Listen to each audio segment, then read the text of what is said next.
Assalamualaikum teman-teman. Perkenalkan, kami dari kelompok 3 mata kuliah Statistika Pendidikan kelas 4 TPIA yang diampu oleh Ibu dosen Ibadah Novikasari SSI MPD yang beranggotakan saya sendiri Risanti Nurfitria dan rekan saya Putri Zahrotul Muyasaroh. Jadi di video ini kami akan membahas mengenai bagaimana sih cara penyajian data. Nah, sebelum masuk ke materi cara penyajian data, alangkah baiknya kita harus mengetahui terlebih dahulu apa itu pengertian data. Data merupakan elemen awal yang menjadi dasar pertimbangan pemutusan suatu kebijakan. Secara sederhana, data adalah kumpulan dari fakta-fakta yang dapat memberikan gambaran luas suatu keadaan. Di sini kami juga mengutip beberapa pengertian data menurut para ahli. Yang pertama, menurut Mills, data adalah fakta mentah, observasi atau kejadian dalam bentuk angka atau simbol khusus. Yang kedua, menurut Syafrizal Helim Sitomarong, data adalah sekumpulan informasi atau nilai yang diperoleh dari hasil observasi atau pengamatan suatu objek. Yang keempat, menurut KBBI, data adalah keterangan atau bahan nyata yang dapat dijadikan dasar kajian untuk membuat analisis dan kesimpulan. Sedangkan menurut Rus Effendi, data adalah segala fakta atau keterangan tentang sesuatu yang dapat dijadikan bahan untuk menyusun informasi. Nah, cara penyajian data dapat dilakukan dengan angka-angka ringkasan, tabel, dan grafik. Tergantung dari jenis data dan skala pengukurannya. Untuk mendapatkan penyajian data yang benar, memerlukan pengolahan data terlebih dahulu. Data statistik tidak hanya cukup dikumpulkan dan diolah, tetapi juga perlu disajikan dalam bentuk dan mudah dibaca dan dimengerti oleh pengambil keputusan. Nah, berikutnya poin fungsi cara penyajian data yaitu ada 4. Yang pertama, sebagai dasar membuat keputusan. Jadi, data dapat digunakan untuk membuat keputusan terbaik terhadap suatu permasalahan yang ada.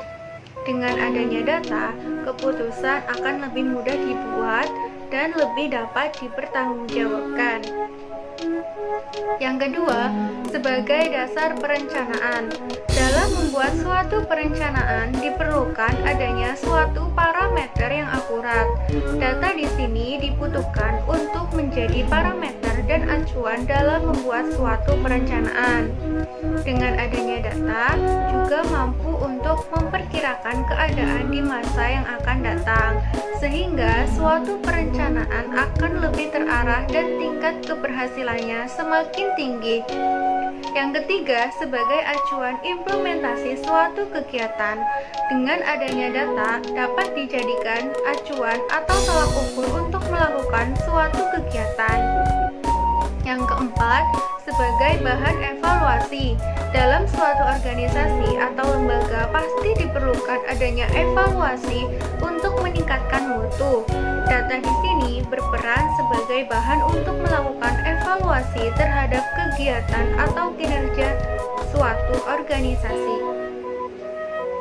Oke, saya Putri Zahrotul Muyasaroh. Di sini saya akan menjelaskan berbagai jenis data. Data dibagi menjadi 4 jenis. Dilihat dari mana saja sih? Dilihat dari cara memperolehnya, dilihat dari sifatnya, sumbernya, dan waktu pengumpulannya. Untuk yang pertama, saya akan membahas data dilihat dari cara memperolehnya. Data dilihat dari cara memperolehnya dibagi menjadi 2. Ada data primer dan ada data sekunder. Data primer adalah data asli atau data baru yang dikumpulkan langsung oleh orang yang sedang meneliti. Nah, untuk data sekunder sekunder, yaitu data yang tersedia yang dikumpulkan dari berbagai sumber yang sudah ada sebelumnya. Misalnya nih, ada data dari perpustakaan dan dokumen penelitian. Untuk yang kedua, data dilihat dari sumbernya. Data dilihat dari sumbernya dibagi menjadi dua macam juga. Yang pertama ada data internal dan data eksternal. Data internal yaitu data yang didapatkan dari internal suatu organisasi yang menggambarkan keadaan organisasi tersebut. Misal jumlah modal, jumlah produksi, dan sebagainya. Untuk yang kedua ada data eksternal. Data eksternal yaitu data yang diperoleh dari luar organisasi yang menggambarkan berbagai faktor yang dapat mempengaruhi kinerja organisasi tersebut. Contohnya yaitu informasi tentang daya beli masyarakat dan perubahan kebiasaan masyarakat. Untuk yang ketiga, ada data berdasarkan sifatnya. Data berdasarkan sifatnya dibagi menjadi dua. Ada data kualitatif dan data kuantitatif. Data kualitatif yaitu suatu data yang dinyatakan dalam bentuk simbol atau gambar. Contohnya, kuesioner mengenai tingkat kepuasan konsumen terhadap pelayanan suatu organisasi atau perusahaan. Yang kedua ada data kuantitatif. Data kuantitatif yaitu suatu data yang dinyatakan dalam bentuk angka atau bilangan, misalnya harga saham atau nilai pendapatan. Untuk yang terakhir, ada data dilihat dari waktu pengumpulannya. Data dilihat dari waktu pengumpulannya dibagi menjadi dua macam. Yang pertama, data cross-section, yaitu data yang dikumpulkan hanya pada waktu-waktu tertentu saja untuk mengetahui keadaan waktu tersebut.